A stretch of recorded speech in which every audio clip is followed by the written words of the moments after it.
기억은 시간과 함께 흐려진다고 합니다.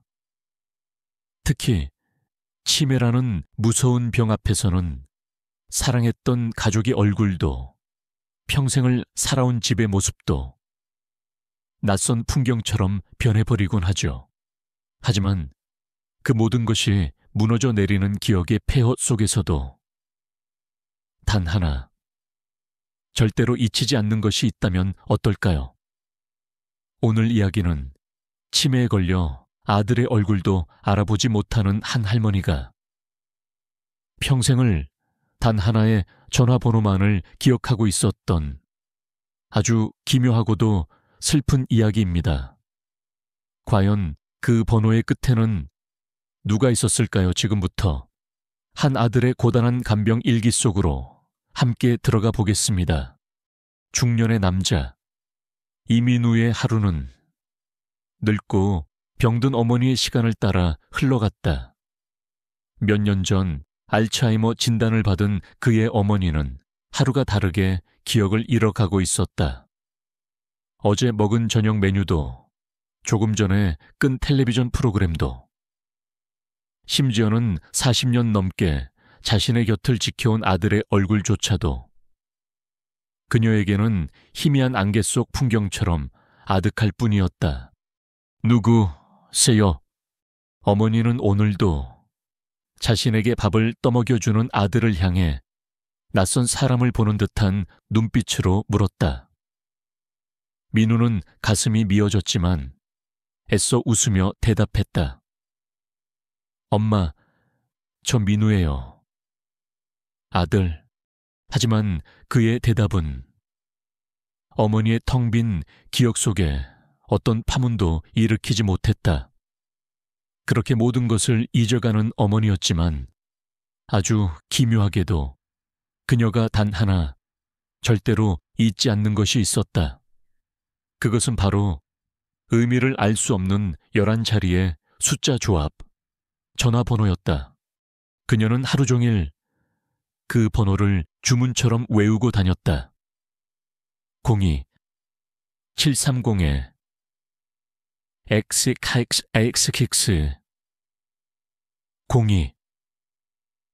02-730에 XXXX. 그녀는 식탁 위에도, 거실 벽에도, 심지어는 자신의 손바닥 위에도 삐뚤빼뚤한 글씨로 그 번호를 적어놓곤 했다. 그러다가는 이미 오래전에 선이 끊긴 낡은 유선 전화기를 들고 그 번호를 하염없이 누르기도 했다. 물론 수화기 너머에서는 아무런 소리도 들려오지 않았다. 민우에게 어머니의 그 집착은 병이 만들어낸 의미 없는 행동일 뿐이었다. 그는 어머니가 벽에 적어놓은 숫자를 지우고 그녀의 손에서 수화기를 빼앗으며 지친 목소리로 말했다. 엄마, 제발 그만 좀 하세요. 없는 번호라니까요. 그런 번호는 세상에 없어요. 하지만 그럴수록 어머니의 집착은 더욱 심해졌다. 그녀는 아들의 말을 이해하지 못하고 오히려 무언가 아주 소중한 것을 빼앗기기라도 한 사람처럼 불안해하며 눈물을 글썽였다. 민우는 너무나도 지쳐 있었다. 회사의 구조조정으로 일자리를 잃고 모아둔 돈은 어머니의 병원비로 점점 사라져가고 있었다.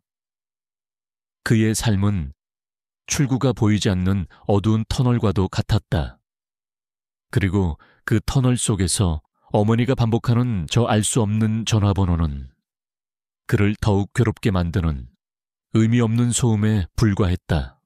그날 밤도 어머니는 잠결에 그 번호를 중얼거리고 있었다. 민우는 잠든 어머니의 앙상한 손을 잡았다. 한때는 세상에서 가장 따뜻하고 강했던 어머니의 손. 이제는 기억의 파편조차 제대로 붙잡지 못하는 작고 약한 손이 되어 있었다. 그는 거실로 나와 어머니가 벽에 적어놓은 숫자를 아주 오랫동안 말없이 바라보았다. 저 숫자들이 대체 무엇이기에? 어머니는 아들의 얼굴은 잊어버리면서도 저것만은 그토록 필사적으로 붙잡고 있는 것일까? 그의 마음속에 아주 작은, 그러나 떨쳐버릴 수 없는 궁금증이 피어오르기 시작했다. 며칠 뒤 민우는 그 어느 때보다도 더 지쳐 있었다. 어머니의 치매 증세는 밤낮을 가리지 않고 그를 괴롭혔다. 그날도 어머니는 새벽부터 집을 나가겠다며 현관문 앞에서 소란을 피우고 있었다. 그녀의 입에서는 어김없이 그 알 수 없는 전화번호가 흘러나왔다. 전화를 해야 해. 그 사람에게 꼭 전화를 해야 한단 말이다.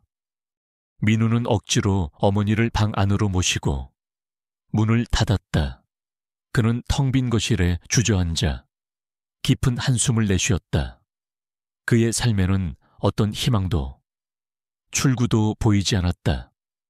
그는 문득 어머니가 어제 신문지 위에 크레용으로 적어놓은 그 전화번호를 보았다. 대체 이 번호가 뭐라고 어머니를 평생 저렇게 붙잡고 있는 걸까? 그의 마음속에 아주 작은 호기심과 함께 지독한 피로감에서 비롯된 충동 하나가 피어올랐다. 그래, 한번 걸어보자. 걸어서 없는 번호라는 걸 확인하고 어머니의 이 지긋지긋한 집착을 끝내버리자. 어쩌면 아주 오래전 어머니가 알고 지내던 누군가의 번호일지도 몰랐다. 혹은 신종 보이스피싱 사기단이 노인들을 상대로 뿌려놓은 번호일지도 그는 어떤 기대도 하지 않았다. 그저 이 모든 것을 끝내고 싶을 뿐이었다. 민우는 자신의 스마트폰을 꺼내 들었다. 그리고는 지난 몇 년간 귀에 못이 박히도록 들어온 어머니의 그 전화번호 11자리를 한자 한자 천천히 눌렀다. 02730에 XX. 그는 통화 버튼을 눌렀다. 그는 곧바로 없는 번호이거나 전원이 꺼져 있어 라는 안내 음성이 흘러나올 것이라 예상했다. 하지만 그의 예상과는 달리 전화기 너머로 아주 평범하고도 규칙적인 통화 연결음이 들려오기 시작했다. 뚜르르, 뚜르르. 민우의 심장이 쿵 하고 내려앉았다. 번호가 살아있는 번호였다. 그는 마른 침을 삼켰다. 과연 누가 받을까? 수화기 너머에서는 과연 어떤 목소리가 들려올까? 찰칵 신호음이 끊기고 전화가 연결되었다. 하지만 사람의 목소리가 아니었다. 아주 차분하고 지극히 전문적인 한 여성의 기계적인 안내 음성이었다. 대기업이나 주요 관공서에서나 사용할 법한 그런 목소리. 안녕하십니까? 그리고 다음 순간 민우의 귀에 그의 평범한 삶 전체를 송두리째 뒤흔들어 놓을 한 문장이 박혀 들어왔다. 대통령 비서실입니다. 정적이 흘렀다. 민우는 자신이 무슨 말을 들었는지 순간 이해할 수가 없었다. 대통령 비서실, 용무가 있으신 분은 담당자 이름을 말씀해 주시기 바랍니다. 안내 음성은 계속되었다. 민우는 너무나도 놀라 저도 모르게 손에서 휴대폰을 놓쳐버렸다. 휴대폰이 쿵 소리를 내며 바닥으로 떨어졌다. 말도 안 돼. 이건 보이스피싱이야. 요즘 사기꾼들은 이런 식으로 사람들을 속이는 건가? 우리 엄마가 평생을 시장에서 나무를 팔고 공장에서 미싱을 돌리던 우리 평범한 엄마가 대체 대통령 비서실과 무슨 상관이란 말인가? 그는 황급히 바닥에 떨어진 휴대폰을 주워들고 통화 종료 버튼을 눌렀다. 그의 심장은 미친 듯이 뛰고 있었고 등에서는 식은땀이 흘러내리고 있었다. 그는 어둡고 조용한 거실에 홀로 앉아 자신의 휴대폰을 멍하니 바라보았다. 조금 전까지 그저 의미 없는 숫자의 나열이라고 생각했던 그 번호가 이제는 그가 감히 상상조차 할 수 없는 거대하고도 위험한 비밀의 문처럼 느껴졌다.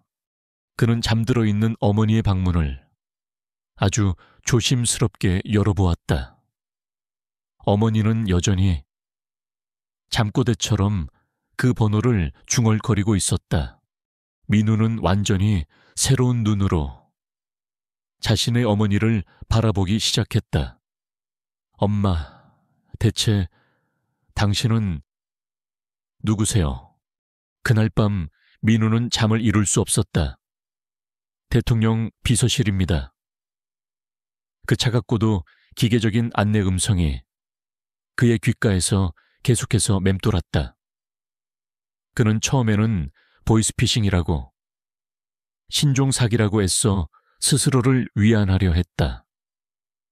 하지만 마음속 깊은 곳에서는 그것이 사실일지도 모른다는 아주 작은, 그러나 떨쳐버릴 수 없는 의심의 싹이 자라나고 있었다. 그는 자신의 부모님에 대해 아는 것이 거의 없었다. 아버지는 그가 어릴 적 작은 철물점을 운영하시다 지병으로 일찍 돌아가셨다. 어머니는 평생을 평범한 주부로 살아오셨다. 그의 기억 속 부모님은 대한민국 어디에서나 볼 수 있는 지극히 평범하고 성실한 사람들이었다. 그런 분들이 대체 어떻게 대한민국 권력의 심장부인 청와대와 연결될 수 있단 말인가? 그는 이 미스터리를 풀어야만 했다. 그것은 더 이상 어머니의 병 때문만이 아니었다. 자신의 뿌리에 대한, 그리고 자신이 전혀 알지 못했던 부모님의 진짜 삶에 대한 뒤늦은 궁금증이었다. 다음 날, 그는 집 안에서 가장 구석진 곳, 아버지가 돌아가신 뒤로는 한 번도 열어본 적 없었던 낡은 창고의 문을 열었다. 창고 안은 뽀얀 먼지와 곰팡내 그리고 낡은 종이 냄새로 가득했다. 아버지의 유품들이 상자 안에 담긴 채 지난 10수 년간의 시간 속에 잠들어 있었다. 그는 상자들을 하나씩 열어보기 시작했다. 처음에는 그저 평범한 물건들 뿐이었다. 낡은 옷가지들, 손때 묻은 공구들, 그리고 아버지가 운영하던 철물점의 낡은 회계 장부들. 그는 역시 자신이 헛된 기대를 한 것이라고 생각하며 씁쓸한 미소를 지었다. 그가 마지막 상자를 열었을 때였다. 그 상자는 다른 상자들과는 달리 아주 깊숙한 곳에 숨겨져 있었다. 그리고 그 안에는 그의 예상을 완전히 벗어나는 물건들이 들어있었다. 가장 먼저 나온 것은 낡고 누렇게 변색된 책 몇 권이었다. 1980년대 군부독재 시절에는 금서로 지정되었던 민주주의와 노동운동에 대한 책들이었다. 그리고 그 밑에는 흑백 사진 뭉치 하나가 있었다. 사진 속에는 지금의 그와 비슷한 나이에 젊은 시절의 아버지와 어머니가 있었다. 하지만 그들의 모습은 그가 기억하는 온화한 부모님의 모습이 아니었다. 그들은 머리에 붉은 띠를 두른 채 다른 젊은 학생들과 함께 최루탄이 자욱한 거리 한복판에서 구호를 외치고 있었다. 그들의 눈에는 불의에 저항하는 젊음의 분노와 더 나은 세상을 향한 뜨거운 열망이 불꽃처럼 타오르고 있었다. 민우는 숨을 멈췄다. 그의 아버지와 어머니가 한때는 이 나라의 민주주의를 위해 싸웠던 치열한 시대의 한복판에 서 있었던 것이다. 그리고 상자 가장 밑바닥에서 그는 마침내 모든 비밀의 열쇠가 될지도 모르는 물건 하나를 발견했다. 그것은 두툼한 편지 봉투였고 아버지의 필체로 이렇게 쓰여 있었다. 나의 아들 민우가 이 아비가 살았던 치열했던 시대를 이해할 나이가 되었을 때 이 편지를 열어보기를 바란다. 민우의 손이 가늘게 떨리고 있었다. 그는 이제 알았다. 어머니가 기억하는 그 전화번호가 결코 보이스피싱이나 헛된 망상이 아니라는 것을, 그것은 자신이 전혀 알지 못했던 부모님의 그 위험하고도 위대했던 과거와 아주 깊이 연결되어 있다는 것을 그는 마른 침을 삼키고 아버지의 마지막 흔적이자 모든 비밀의 시작점이 될 그 편지의 봉인을 아주 조심스럽게 뜯어내기 시작했다. 총 단어수 271모자. 민우는 떨리는 손으로 30년 넘는 세월의 흔적이 묻어있는 낡은 편지 봉투를 열었다. 그 안에는 아버지의 익숙한 필체로 쓰인 아주 길고 긴 이야기가 담겨 있었다. 그는 숨을 참고 아버지의 마지막 목소리에 귀를 기울이기 시작했다. 사랑하는 내 아들 민우에게, 네가 이 편지를 읽게 될 때쯤이면 아빠는 이미 내 곁에 없겠구나. 그리고 너는 아마도 지금의 아빠를 그저 작은 철물점을 운영하다 병으로 일찍 세상을 떠난 평범하고 조용한 사람으로만 기억하고 있겠지. 하지만 민우야, 네가 태어나기 전 이 아빠에게도 그리고 네 엄마에게도 불꽃처럼 뜨거웠던 시절이 있었단다. 편지는 민우가 전혀 알지 못했던 1980년대의 이야기로 시작되었다. 군부 독재의 서슬퍼런 감시 아래 모든 젊은이들이 자유와 민주주의를 갈망하던 어둡고도 뜨거웠던 시대의 이야기였다. 아버지의 편지에 따르면 그는 그저 평범한 철물점 주인이 아니었다. 그는 불의에 분노하고 더 나은 세상을 꿈꾸며 거리로 나섰던 뜨거운 심장을 가진 대학생이었다. 그때의 아빠는 지금의 너처럼 아주 많은 꿈을 꾸는 청년이었단다.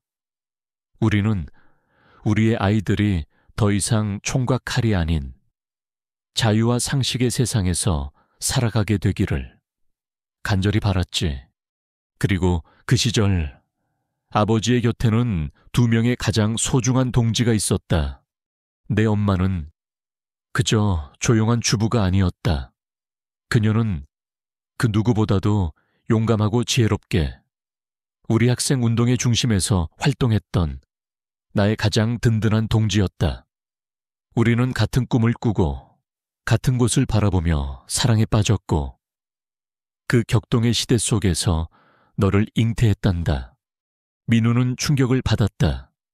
늘 조용하고 순종적으로만 보였던 어머니가 사실은 아버지와 함께 민주화 운동의 한복판에 서 있었다니. 편지는 마지막 한 사람에 대한 이야기로 이어졌다. 그리고 우리에게는 아주 특별한 친구가 한 명 있었단다. 그의 이름은 강민준. 그는 아주 가난한 농부의 아들이었지만 그 누구보다도 뜨거운 열정과 세상을 꿰뚫어 보는 지혜를 가진 우리 모두의 정신적 지도자였지. 그는 언젠가 이 나라를 이끄는 큰 인물이 될 것이라고 나와 네 엄마는 굳게 믿고 있었다. 강민준.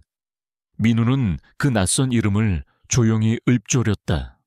아버지의 편지는 세 사람이 함께했던 치열했던 시간들을 상세히 묘사하고 있었다. 당국의 감시를 피해 지하 인쇄소에서 민주주의를 알리는 유인물을 밤새도록 만들었던 이야기. 작은 자취방에 모여 금서로 지정된 책들을 돌려 읽으며 더 나은 세상을 향한 토론을 벌였던 이야기. 그리고 최루탄이 난무하는 거리 한복판에서 서로의 손을 꼭 잡고 독재 타도를 외쳤던 이야기. 그것은 민우가 상상조차 할 수 없었던 아버지와 어머니의 진짜 젊은 날의 모습이었다. 편지는 마침내 운명의 그날을 향해 가고 있었다. 1987년 6월, 전국의 모든 대학생들이 독재 정권에 맞서 가장 거대하고 가장 치열한 시위를 준비하던 때였다. 우리는 그날 모든 것을 걸기로 했다. 우리의 젊음, 우리의 미래, 그리고 어쩌면 우리의 목숨까지도 그날이 우리의 운명을, 그리고 이 나라의 운명을 영원히 바꾸어 놓을 것이라는 것을 그때 우리는 어렴풋이 예감하고 있었다. 편지는 거기서 잠시 끊겨 있었다. 민우는 마른 침을 삼켰다. 그의 심장이 세차게 뛰고 있었다. 그는 이제 아버지와 어머니, 그리고 강민준이라는 그 낯선 친구, 세 사람의 운명이 갈리게 된 그 비극의 날에 대체 무슨 일이 있었는지 알아야만 했다. 그는 떨리는 손으로 편지의 다음 장을 넘겼다. 민우는 떨리는 손으로 아버지의 편지 다음 장을 넘겼다. 그의 심장은 이제 다가올 비극적인 진실의 무게에 아주 무겁게 뛰고 있었다. 편지는 그들의 운명을 송두리째 바꾸어 놓았던 1987년 6월의 그날을 아주 생생하게 기록하고 있었다. 아버지의 편지에 따르면 그날은 대한민국 민주주의 역사상 가장 거대하고도 치열했던 시위가 있었던 날이었다. 서울의 심장부, 시청 앞 광장은 전국의 대학생들과 시민들로 가득 차 있었다. 그들의 손에는 태극기가, 그리고 그들의 입에서는 독재 타도와 직선제 쟁취라는 함성이 하늘을 찌르듯이 울려 퍼지고 있었다. 아버지와 임신한 몸으로 함께한 어머니, 그리고 그들의 지도자였던 친구 강민준, 세 사람은 그 거대한 함성의 한가운데 서 있었다. 하지만 평화로웠던 시위는 순식간에 아수라장으로 변했다. 경찰은 무차별적으로 최루탄을 쏘아댔고 백골단이라 불리는 사복 경찰들은 곤봉을 휘두르며 학생들을 짓밟기 시작했다. 광장은 순식간에 매캐한 최루탄 연기와 비명과 절규로 가득 찬 지옥으로 변했다. 그때 우리들은 뿔뿔이 흩어지게 되었다. 우리는 서로의 손을 놓치지 않으려 했지만 거대한 혼돈 속에서 어쩔 수가 없었지. 그런데 문제는 경찰들이 우리의 지도자였던 민준이의 얼굴을 알고 그를 체포하기 위해 혈안이 되어 있었다는 것이다. 만약 그가 잡힌다면 그는 주동자로서 몇 년을 감옥에서 썩거나 혹은 남영동 같은 곳으로 끌려가 죽을 수도 있는 아주 위험한 상황이었단다. 아버지는 그날의 긴박했던 탈출 과정을 기록했다. 나와 내 엄마, 그리고 민준이는 간신히 경찰들의 포위망을 뚫고 명동의 한 작은 골목으로 숨어들었다. 하지만 그곳은 막다른 골목이었다. 그리고 우리의 등 뒤로 우리를 쫓아온 사복 형사들의 발소리가 점점 더 가까워지고 있었지. 그 순간 아빠는 결심을 해야만 했다. 우리 셋 모두가 여기서 잡힐 것인가? 아니면 단 한 사람이라도 살려서 우리의 못다 이룬 꿈을, 우리의 동지들의 염원을 이어가게 할 것인가? 민준이는, 그 아이는 우리 모두의 희망이자 이 나라의 미래였다. 그 아이는 반드시 살려야만 했다.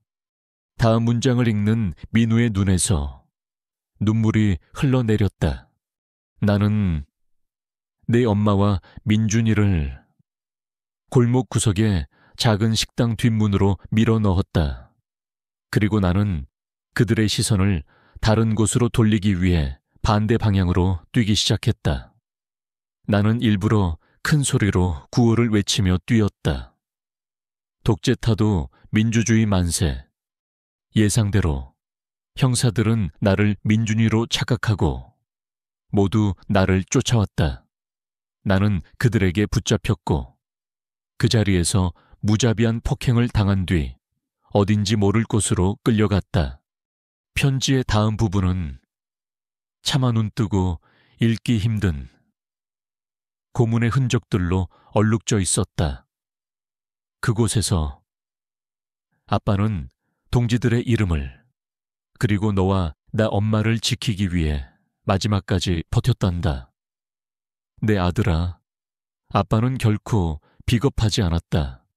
아빠는 아빠가 믿는 세상을 위해 그리고 가장 소중한 사람들을 위해 자랑스럽게 싸웠단다. 편지는 마지막으로 그 전화번호의 비밀을 이야기하고 있었다. 내가 죽은 뒤 내가 목숨을 걸고 살려냈던 친구. 민준이는 남몰래 내 엄마를 찾아왔다고 들었다. 그는 평생의 죄책감과 고마움을 안고 내 엄마에게 자신의 비밀 연락처를 건네주었다고 했다. 그는 이렇게 약속했다고 한다. 아주머님, 진호의 목까지 제가 이 세상을 바꾸겠습니다. 그리고 아주머님과 곧 태어날 진호의 아이를 제 평생을 바쳐 지키겠습니다. 이 번호는 제가 앞으로 어디에 있든 무엇이 되든 아주머님과 연결되는 유일한 번호입니다. 무슨 일이든 아주 작은 일이라도 생기면 반드시 이 번호로 연락을 주십시오. 하지만 네 엄마는 자신의 자존심과 남편의 희생을 더럽히고 싶지 않다는 마음 때문에 그리고 친구의 앞길에 짐이 되고 싶지 않다는 마음 때문에 지난 30년간 단 한 번도 그 번호로 전화를 걸지 않았던 게다. 편지는 거기서 끝나 있었다. 민우는 편지를 가슴에 끌어안고 소리내어 울었다. 이제 모든 진실을 알게 되었다. 자신이 평생을 평범하고 조금은 무능력하다고까지 생각했던 아버지는 사실은 친구와 신념을 위해 자신의 목숨을 바친 위대한 영웅이었다. 그리고 늘 치매에 걸려 자신을 힘들게만 한다고 생각했던 어머니는 남편의 희생과 친구의 약속을 지난 30년간 홀로 가슴에 묻고 숭고한 침묵을 지켜온 강인한 여인이었다. 어머니가 잠결에 외우던 그 전화번호는 치매의 증상이 아니었다. 그것은 남편을 향한 그리움이자 남편의 친구가 남긴 약속에 대한 마지막 기억이자 그녀의 길고 길었던 인고의 세월 그 자체였던 것이다. 민우는 눈물을 닦았다. 그의 눈에는 이제 슬픔 대신 아버지에 대한 무한한 존경과 어머니에 대한 애틋함, 그리고 자신이 이제 무엇을 해야 하는지에 대한 분명한 결심이 서려 있었다. 아버지의 편지를 다 읽은 뒤 민우는 아주 오랫동안 그 자리에 앉아 있었다. 그의 마음속에서는 슬픔과 분노, 존경과 죄책감, 그리고 형용할 수 없는 거대한 감정들이 소용돌이치고 있었다. 그는 조용히 어머니가 잠들어 있는 방으로 향했다. 그는 문가에 서서 잠든 어머니의 얼굴을 가만히 내려다보았다. 주름지고 병색이 완연한 얼굴. 그는 지금까지 저 얼굴에서 그저 늙고 병든 어머니의 모습만을 보았다. 하지만 이제는 아니었다. 그의 눈에 이제는 어머니의 다른 모습이 보이기 시작했다. 독재 정권의 서슬 퍼런 감시 속에서도 사랑과 신념을 위해 용감하게 싸웠던 한 젊은 여성의 모습, 평생을 사랑했던 남편을 잃고 그 슬픔을 홀로 감내해야만 했던 한 아내의 모습, 그리고 남편의 친구가 남긴 그 무거운 약속을 지난 30년간 단 한 번도 이용하지 않고 자신의 힘으로 꿋꿋하게 아들을 키워낸 위대하고도 강인한 어머니의 모습. 우리 엄마가 이런 분이셨구나. 우리 아버지가 이런 영웅이셨구나. 그의 가슴 속에서 부모님을 향한 무한한 존경심과 사랑이 끓어올랐다. 그는 다시 거실로 돌아와 벽에 적힌 그 전화번호를 보았다. 이제 그 숫자는 그에게 더 이상 의미 없는 낙서가 아니었다. 그것은 아버지의 희생과 어머니의 인고, 그리고 한 남자의 평생에 걸친 약속이 담겨 있는 세상에서 가장 무겁고도 신성한 번호였다. 그는 갈등했다. 어머니는 지난 30년간 단 한 번도 이 번호를 누르지 않으셨다. 자신의 자존심과 남편에 대한 의리를 지키기 위해 그런 어머니의 숭고한 침묵을 아들인 내가 지금 깨뜨려도 되는 것일까? 하지만 그는 다시 병든 어머니의 모습을 떠올렸다. 제대로 된 치료 한 번 받지 못하고 하루가 다르게 쇠약해져 가는 모습, 아들의 얼굴조차 알아보지 못하면서도 오직 이 전화번호 하나만을 필사적으로 붙잡고 있는 모습. 아버지의 편지는 분명 자신에게 남긴 것이었다. 그리고 대통령의 약속은 어머니뿐만이 아니라 곧 태어날 진호의 아이인 자신까지도 지키겠다는 약속이었다. 그렇다면 이제는 자신이 어머니를 위해 그리고 아버지를 대신해 이 약속의 문을 두드려야 할 때가 아닐까. 민우는 결심했다. 이것은 구걸이 아니었다. 이것은 잊혀진 영웅들의 역사를, 그리고 그들의 위대한 희생을 세상에 알리기 위한 아들로서의 마지막 의무였다. 다음 날 아침, 그는 아주 오랜만에 가장 깨끗하고 단정한 옷을 꺼내 입었다. 그는 샤워를 하고 머리를 빗었다. 그는 지금 한 나라의 대통령을, 아니, 아버지의 가장 친한 친구를 만나러 갈 준비를 하고 있었다. 그는 심호흡을 한번 하고 휴대폰을 들어 그 번호를 다시 눌렀다. 이번에는 떨리지 않았다. 뚜르르, 뚜르르. 익숙한 통화 연결음이 들리고 곧이어 차분한 안내 음성이 흘러나왔다. 안녕하십니까? 대통령 비서실입니다. 민우는 이번에는 전화를 끊지 않았다. 그는 떨렸지만 아주 분명하고도 힘있는 목소리로 말했다. 제 이름은 이민우라고 합니다. 저는 30년 전 민주화 운동 중에 돌아가신 고 이진호 동지의 아들입니다. 그는 일부러 아버지의 편지에 쓰여 있던 동지라는 단어를 사용했다. 그것은 과거를 아는 자만이 사용할 수 있는 일종의 암호였다. 수화기 너머의 비서가 잠시 당황하는 듯했지만 이내 침착하게 응대했다. 네, 이민우 선생님, 잠시만 기다려 주십시오. 얼마간의 시간이 흐른 뒤 그는 다시 입을 열었다. 실례가 안 된다면 대통령님께 제 말씀 딱 한 가지만 전해 주십시오. 예스 친구의 아내가 지금 매우 위독하시다고, 그리고 민우의 목소리가 울먹임으로 잠겨왔다. 아버지를 대신해 지난 30년간 그 약속을 잊지 않고 지켜주셔서 진심으로 감사했다고 꼭 좀 전해 주십시오. 그는 자신의 연락처를 남기고 전화를 끊었다. 그는 모든 것을 쏟아냈다. 이제 그가 할 수 있는 일은 끝났다.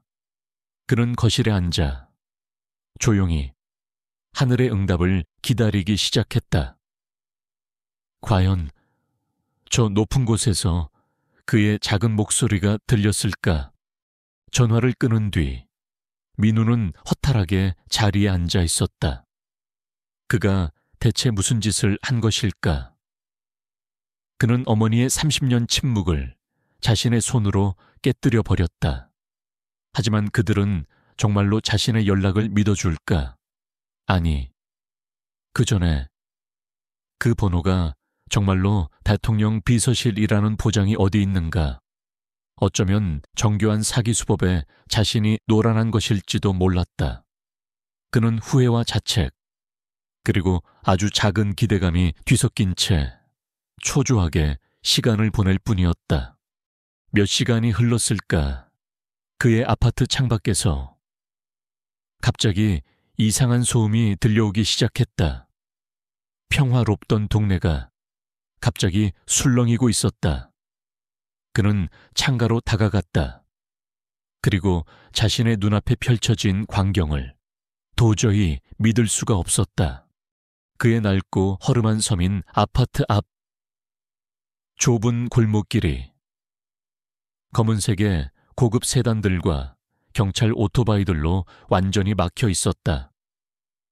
검은 양복을 입고 귀에 이어폰을 꽂은 덩치 큰 남자들이 일사불란하게 움직이며 아파트 주변의 모든 통행을 통제하고 있었다. 동네 사람들은 모두 창문이나 골목 어귀로 고개를 내민 채 무슨 일이 벌어지고 있는지 경악과 호기심이 뒤섞인 표정으로 쳐다보고 있었다. 그리고 그 행렬의 가장 중심에 푸른 봉황기 대통령을 상징하는 깃발과 선명한 대통령 전용 차량이 서 있었다. 민우의 심장이 쿵 하고 바닥으로 떨어졌다. 그의 다리가 후들후들 떨려왔다. 농담이 아니었다. 장난 전화도 보이스피싱도 아니었다. 모든 것이, 아버지의 편지에 쓰여 있던 모든 것이 진짜였다. 잠시 뒤 대통령 전용 차량의 문이 열렸다. 그리고 그 안에서 대한민국에서 가장 유명하고도 가장 높은 곳에 있는 그 남자, 현직 대통령 강민준이 내렸다. 그는 기자들이나 다른 정치인들을 대동하지 않았다. 그의 곁에는 비서실장과 몇몇 경호원들만이 있을 뿐이었다. 그의 얼굴에는 한 나라의 지도자의 위엄 대신 아주 오랜 시간 빚을 진 친구를 만나러 온 한 인간의 절박하고도 비통한 표정이 서려 있었다. 그는 자신의 수행원들과 함께 낡고 허름한 아파트 건물 안으로 들어섰다. 대한민국의 대통령이 엘리베이터도 없는 이 낡은 건물의 계단을 한 걸음 한 걸음 직접 걸어 올라오고 있었다. 민우는 현관문 앞에서 얼어붙은 채 서 있었다. 잠시 뒤 문 밖에서 아주 정중한 노크 소리가 들려왔다. 그는 거의 반사적으로 홀린 듯이 현관문을 열었다. 문 앞에는 텔레비전에서만 보던 대한민국에서 가장 강력한 권력을 가진 남자가 서 있었다. 대통령 강민준은 민우를 지나쳐 방 안을 먼저 보았다. 그의 시선은 방 한쪽의 낡은 침대에 누워있는 병들고 늙은 한 여인에게로 향했다. 자신의 가장 친한 친구이자 자신의 목숨을 구해준 은인의 아내, 그리고 자신이 평생을 지켜주겠다고 맹세했던 여인. 그 순간 대통령의 모든 위엄이 무너져 내렸다. 그의 얼굴이 깊은 슬픔과 30년 묵은 죄책감으로 일그러졌다. 그는 민우를 한번 고마움과 미안함이 뒤섞인 눈으로 바라보았다. 그리고는 침실을 향해 아주 무거운 첫걸음을 내디디며 떨리는 목소리로 읊조렸다. 내가 너무 늦었구나. 그의 그 한마디에는 30년이라는 기나긴 세월의 무게가 고스란히 담겨 있었다.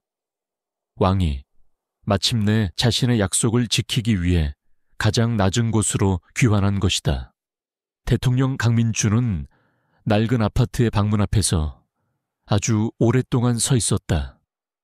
그리고는 자신의 친구가 잠들어 있는 방 안으로 아주 무겁고도 경건한 발걸음을 옮겼다. 민우는 그 뒤를 조용히 따랐다.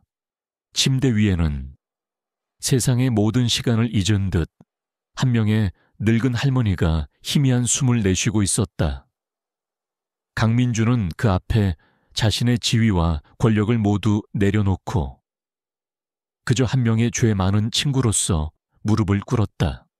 그는 할머니의 주름지고 앙상한 손을 자신의 두 손으로 조심스럽게 감싸 쥐었다. 아주머님, 저 민준입니다. 강민준 기억하시겠습니까? 아주머님, 그의 목소리가 기적을 만든 것일까? 지금까지 아들의 얼굴도 알아보지 못했던 할머니의 눈이 아주 천천히 초점을 찾기 시작했다. 그녀의 텅 비어있던 눈동자에 희미한 기억의 빛이 떠올랐다. 그녀는 눈앞의 남자를 아주 오랫동안 바라보았다. 그녀의 마른 입술이 아주 힘겹게 열렸다. 민준 학생. 그녀는 여전히 30년 전 자신의 남편과 함께 민주주의를 외치던 그 가난하고도 총명했던 청년의 모습을 기억하고 있었다. 그 한마디에 한나라의 대통령의 눈에서 뜨거운 눈물이 쏟아져 내렸다. 그는 할머니의 손을 자신의 뺨에 가져다 대고 어린아이처럼 울기 시작했다. 네, 아주머님, 접니다. 민준이 제가 너무 늦게 왔습니다. 정말 죄송합니다. 진호를 그렇게 혼자 보내고 제가 아주머님을 제대로 지켜드리지 못했습니다. 평생의 죄를 이제야 사죄드립니다.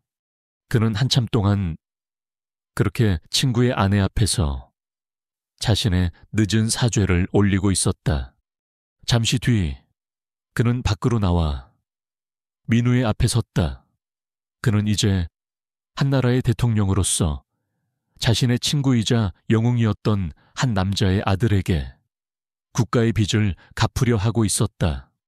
그는 민우에게 그가 전혀 알지 못했던 아버지의 진짜 이야기를 들려주었다. 그가 얼마나 용감하고 얼마나 지혜로웠으며 얼마나 뜨거운 심장을 가진 사람이었는지 네 아버지는 나만의 영웅이 아니었다.